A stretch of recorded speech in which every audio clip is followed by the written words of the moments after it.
Hintayin na lang namin makuha mo yung gamit mo, tapos ihatid ka na namin. Saan ka ba umuwi ngayon? Sa bahay niyo or sa nanay mo? Doon pa rin po sa dating bahay. Pero okay lang po, huwag niyo na po kayo hatid. Gabi na eh. Baka naman delikado na, Annalyn. Oo nga, sigurado ka, anak?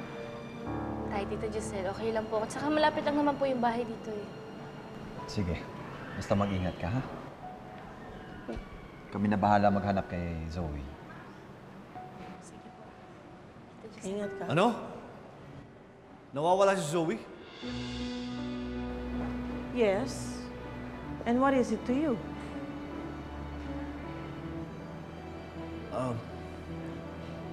Wala naman. Ang alam ko nawawala ang papa niyo. Yes.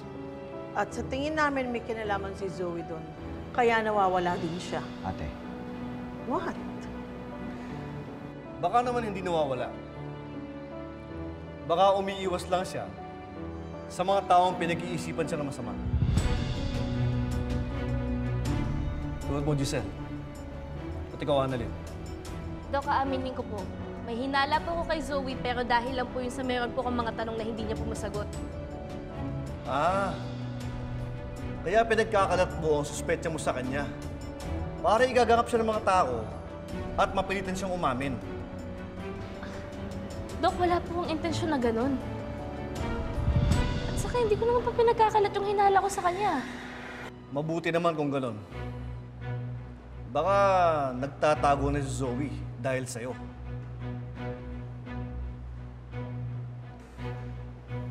Teka nga muna.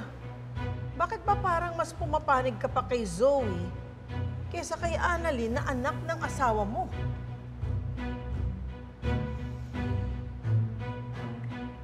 Hindi ako pumapanig kay Zoe.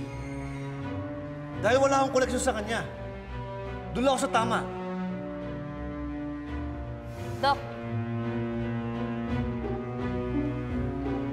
kung wala ka pong connection kay Zoe, bakit ka po tumatawag sa kanya kanina?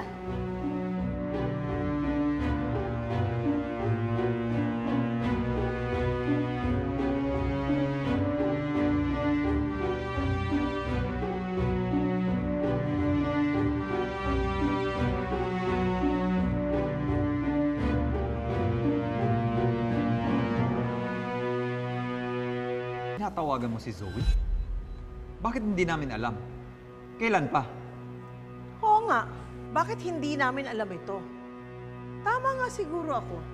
Marami kang sikretong tinatago, no, Carlos? Sekreto? Alam mo, nakikibalita lang ako sa nangyari sa papa niyo. Talaga lang? Kay Zoe pa? Bakit hindi kay Annalyn? O kay Lynette? O sa mga Marites? Kay Zoe talaga?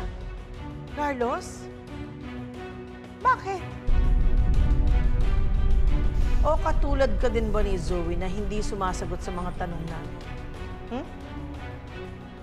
May dapat ba kaming malaman, Carlos?